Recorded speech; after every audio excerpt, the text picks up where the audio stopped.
गुरु गोरखनाथ का बद्रीनाथ धाम में तपस्या तथा कानिफानाथ से मुलाकात। गोरखनाथ जब ये नहीं समझ पाए कि मिट्टी के बने गाड़ीबान में जान कैसे पड़ गई, तो गोरखनाथ को अनुभवहीन समझकर गुरु मच्छिंद्रनाथ बोले, तुम अब यहाँ से जाकर बद्रीनाथ आश्रम में पहुंचकर शंकर भगवान का ध्यान कर तपस्या करो और शिवजी से वरदान प्राप्त करो, तभी तुम्हारी समस्त विद्याएं परिपक्व होंगी। गोरखनाथ अपने गुरु के आदेश अनुसार बद्रीनाथ धाम की ओर चल पड़े और गुरु मच्छिंद्रनाथ तीर्थ यात्रा करने के लिए चले गए। गोरखनाथ दिन में यात्रा करते और रात्रि को किसी स्वच्छ स्थान पर ठहरकर विश्राम करते और तड़के ही नित्य कर्म से फारिग हो यात्रा करनी शुरू कर देते। इसी प्रकार सफर करते हुए बद्रीनाथ धाम में पहुंच गए। वृक्ष के नीचे लोहे के कांटों पर खड़े होकर 12 वर्ष तक बड़ा कठिन तप किया तथा भोजन की जगह केवल वायु का ही सेवन करने लगे।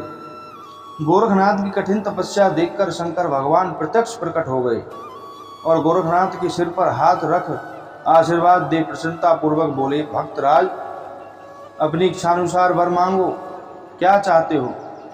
गोरखनाथ ने अपने दोनों हाथ जोड़कर प्रणाम किया और निवेदन किया, भगवान, मैं सिर्फ यही वरदान मांगता हूँ कि मेरी समस्त विद्याएं ज्ञान से परिपूर्ण हो जाएं और आपके चरणों का सदा दास बना रहूं। भगवान शंकर ने कहा, भक्त, ऐसा ही होगा।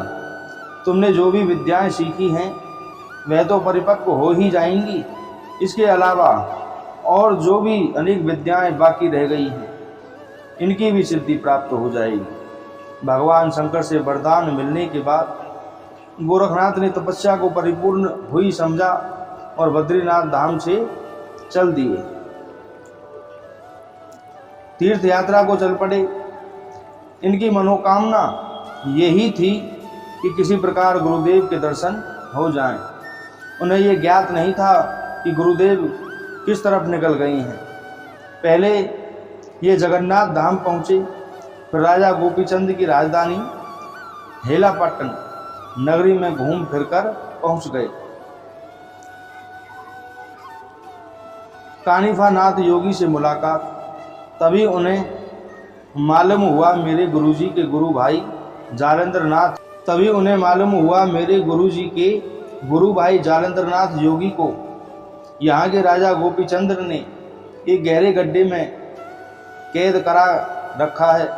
ऊपर से घोड़ों की भारी मनों की संख्या में लीद डलवाकर भरवा दिया है, जिसके कारण योगी की बुरी गति हो रही है।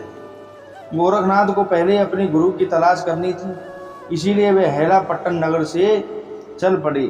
तभी मार्ग में एक नाथ पंथ योगी से भेंट हुई। ठाठ बाट से रहते थे और जालंधर योगी के प्रमुख शिष्य थे। जिस समय गोरखनाथ ने उनके नजदीक पहुंच आदेश शब्द का उच्चारण किया, उस समय कानिफानाथ एक रेशमी गलीचे पर आराम से तकिए के सहारे बैठे थे। नमस्कार की जगह आदेश शब्द का उच्चारण करते हुए वे उठ खड़े हुए। कानिफानाथ ने उठकर गोरखनाथ से गले मिलकर उनका स्वागत किया, फिर अपने पास बिठाकर पूछा, मैं आपका परिचय जानने का इच्छुक हूँ। कानिफानाथ योगी त्रिया राज्य से घूमते हुए और गुरु मच्छिंद्रनाथ से भेंट करते हुए आए थे। वहाँ उनका काफ़ी स्वागत हुआ था। यहाँ आकर बाग में ठहरे हुए थे। कानिफानाथ ने भी गोरखनाथ का नाम अच्छी तरह सुन रखा था, परंतु परिचय प्रथम बार हुआ था ना। कानिफानाथ बोले, भाई, यहाँ के आम बहुत मीठे हैं, यदि इच्छा हो तो तोड़वाकर मंगवाऊँ। गोरखनाथ बोले, भाई, व्यर्थ खटरांग करना समझ में नहीं आया, परेशान होने से क्या लाभ? कानिफानाथ बोले, भाई, इसमें खटराग की क्या बात है? मेहमानदारी करना तो इंसान का फर्ज है। अभी शिष्यों को आदेश करता हूँ, मीठे मीठे फल तोड़ के लाएंगे। गोरखनाथ बोले, शिष्य भी तो इंसान ही हैं, जरा से जवान के शब्द के लिए धूप में उन्हें भी क्यों कष्ट दिया जाए।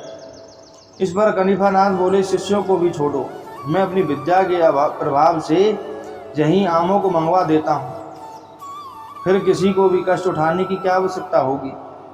इतना कहकर कनिफानाथ ने अपनी योग विद्या का चमत्कार दिखाया और उसी समय विभाजास्त्र के मंत्रों से अभिमंत्रित भस्म को आम के वृक्षों की ओर फेंका, जिसके प्रभाव से पके हुए आम वृक्ष से टूट टूट कर कनिफानाथ के सामने आकर इकट्ठे हो गए। दोनों संत तब हाथ मुंह धोकर प्रेम पूर्वक आमों का सेवन करने लगे। पेट भरकर आम खा लेने के बाद जब दोनों संतों का मन भर गया तब भी बहुत से आम बच गए। तब कनिफानाथ से गोरखनाथ बोले, भाई अब इन फलों को इनके स्थान पर वापस भेज दो।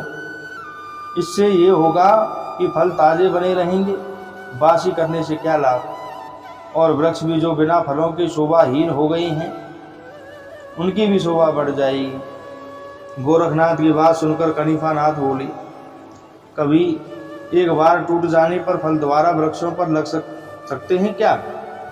बिल्कुल अनहोनी और एकदम असंभव बात है। गोरखनाथ बोले, उसी प्रकार लग सकते हैं जिस प्रकार टूटने से पहले लगे हुए थे। असंभव को संभव बना देना ही तो संतों की करामात है। जो परिपूर्ण गुरु का चेला है उसके लिए असंभव शब्द बना ही नहीं।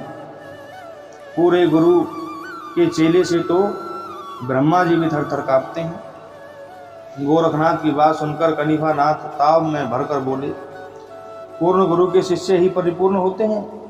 अगर आपके गुरु को कुछ जानकारी होती तो ये विद्या सिखा देते, थोते गाल में बजाने पड़ते।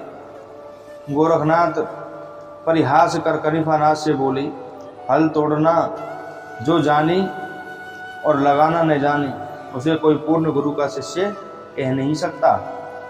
अपने गुरु की शान के खिलाफ बात सुनकर कनिफानाथ आपे से बाहर हो गए। क्रोध में भरकर बोले, मैं त्रिया राज्य से आपके परिपूर्ण गुरु को देखकर ही आ रहा हूँ, जो भोग विलास की दलदल में फंसे पड़े हैं, जिन्होंने सब नाथ योगियों का मस्तक नीचा किया हुआ है। नाथ ने भी अपने गुरु की निंदा सुनकर बोले, आपको अपने गुरु का भी कुछ ज्ञान है? जो गौड़ बंगाली के राजा गोपीचंद के यहाँ गहरे गड्ढे में 10 वर्षों से दबे पड़े हैं और उनके ऊपर घोड़ों की लीद और पेशाब से गड्ढा भरवा रखा है। अगर वे विद्यावान गुरु होते तो क्या वहाँ से छुटकारा नहीं पा सकते थे? अगर तुम्हें मेरी बात गलत मालूम पड़े तो राजा गोपीचंद की राजधानी हेलापट्टन में जाकर अपनी आंखों से उनकी दुर्दशा देखो। गोरखनाथ की बात सुनकर कनिफानाथ से उत्तर न दिया जा सका। वे बुरी तरह अपने मन में खींच उठे, परेशान हो गए, उनका चेहरा भयानक बन गया। तब गोरखनाथ बोले, अब मैं तुमको अपने गुरु से सीखी विद्या का चमत्कार दिखाता हूँ और आपके तोड़े आमों को उनके स्थानों पर ही लटका देता हूँ। कनिफानाथ बोले, कुछ कर्तव्य करके दिखाओ तो जाने, व्यर्थ गाल बजाने से क्या लाभ होगा। कनिफानाथ की बात गोरखनाथ को अच्छी न लगी, परंतु उन्होंने गंभीर तथा शांत रहकर प्रेषणा अस्त्र और संजीवनी मंत्रों से अभिमंत्रित भस्म उन फलों पर डाली।